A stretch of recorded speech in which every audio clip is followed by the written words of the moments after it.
নিৰ্মীয়মান অৱস্থাত আছে তেজপুৰৰ ঐতিহাসিক হজৰ পাৰ্ক ষ্টেডিয়াম আৰু মোৰ নেপথ্যত ষ্টেডিয়ামৰ কাষত আছে হাজাৰ পুখুৰী। খ্ৰীষ্টীয় ৭ম শতিকাৰ পৰৱৰ্তী পৰ্যায়লৈ শালস্তম্ভ বংশৰ পিছত মহাৰাজ হজৰ বৰ্মনে নিৰ্মাণ কৰা বিশাল আকাৰ তেজপুৰৰ ইয়াৰ পুখুৰীটো হাজাৰ পুখুৰী বুলি চিহ্নিত। এতিয়া সন্ধিয়া আৰু এই সন্ধিয়াত ইয়াৰ ফুড ৱাকত কচৰত কৰি থকা দেখা গৈছে বিভিন্নজন আৰু খেলুৱৈসকলে ইয়াৰ ট্ৰেকত দৌৰি আছে। ভিতৰত পৰিৱেশত বিভিন্ন ধৰণৰ কচৰত হৈ আছে দেখা গৈছে। এইখন হাজৰ পাৰৰ ষ্টেডিয়াম নৱনিৰ্মিত ৰূপত হৈ আছে আৰু এতিয়া এক মুক্ত বিহংগ পৰিভ্ৰমী প্ৰকৃতিৰ আস্বাদন। আৰু আমি যদি যাওঁ ইয়াত বিভিন্ন কেইটা ট্ৰেক আছে, বহুত খেল আছে আৰু নেপথ্যত আছে এয়া কাইলৈ যিহেতু পূৰ্ণিমা পুৰা ট্ৰেক। Wow special track.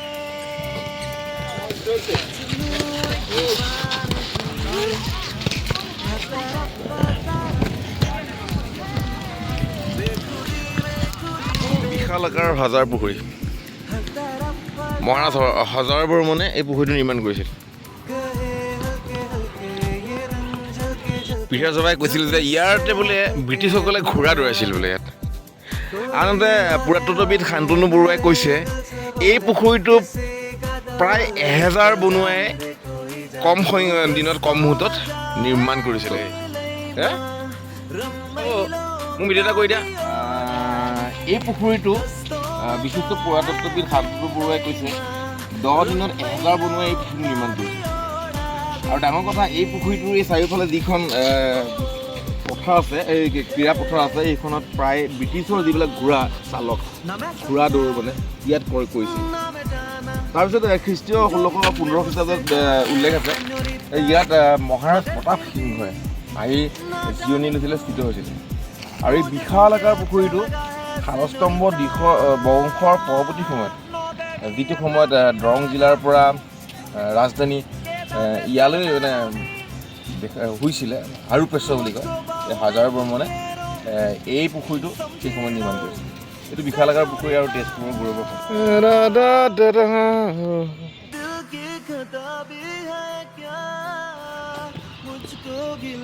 দিয়া আছে অনুগ্ৰহ কৰি গেলেট উঠিব হাক দিছে। আপোনালোকে ইয়াত যিসকল আহে গেলেট নুঠিব উল্লেখযোগ্য। মোৰ নেপথ্যত থকা যিটো আছে যিটো পুখুৰী, সেই পুখুৰীটোৰ এটা অংশত বিষ্ণুজ্যোতি যুৱ সংঘই, তেজপুৰৰ বিষ্ণুজ্যোতি যুৱ সংঘই সাঁতোৰ শিক্ষা প্ৰদান কৰি আছে ছাত্ৰ ছাত্ৰীসকলক। আৰু ইয়াত বহুখিনি ছাত্ৰ ছাত্ৰী বিষ্ণুজ্যোতি যুৱ সংঘৰ সেই সাঁতোৰ প্ৰশিক্ষণত অংশগ্ৰহণ কৰি ৰাষ্ট্ৰীয় আৰু আন্তঃৰাষ্ট্ৰীয় পৰ্যায়ত সাঁতোৰ প্ৰতিযোগিতাত অংশগ্ৰহণ কৰিব পাৰিছে। প্ৰবাদ আছে স্বৰ্গদেউ প্ৰতাপ সিংহৰ লগত আবু বকৰৰ যি যুদ্ধ হৈছিলে, সেই যুদ্ধত বহু হাজাৰ সৈন্যবাহিনী লৈ এই বিশাল পুখুৰীৰ পাৰত প্ৰতাপ সিংহই গড় বান্ধিছিলে।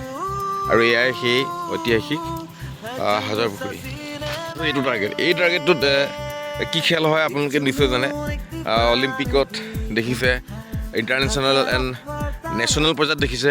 এইটো এটা যিটো মোৰ সৈতে আছে দুজন মৰমৰ খেলুৱৈ, তেওঁলোকে অন্ধ্ৰপ্ৰদেশত খেলি আহিছে, আৰ্চাৰী খেলি আহিছে নহ'ব, সন্ধিয়া হৈছে যিহেতু। আৰ্চাৰী তোমালোকে কোনে শিকায়? তোমালোকৰ কিমান দিন হ'ল ইয়াত আৰ্চাৰী খেলা? 3 বছৰ? তোমালোকে নেশ্যনেল খেলিছানে? তোমাৰ মন আছে? আৰু তোমাৰ কি খেলিব, অলিম্পিক খেলিব মন আছে? খেলিবা? ভালকৈ শিকাই নহয় ইয়াতে? অ'কে, এইটো আৰ্চাৰী পইণ্ট। ভলীবল, তাৰপিছত ফুটবল, বক্সিং, কাৰাটে, বাস্কেটবল নহয়, হেণ্ডবল হয়।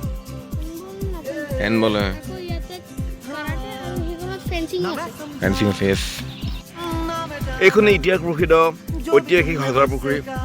এই হজাৰ পুখুৰী এই নান্দনিক সৌন্দৰ্য সুবাদ প্ৰতিটো ঋতুকালত আহে। অলেখ পৰিভ্ৰমী পক্ষী, এই পক্ষীবোৰৰ বিভিন্ন বৰণৰ, যিবোৰ বৰ্ণ, সেই বৰ্ণবোৰৰ লগতে আটাইতকৈ সুমধুৰ হয় তেওঁলোকৰ কোকিল কণ্ঠী মৌ গান।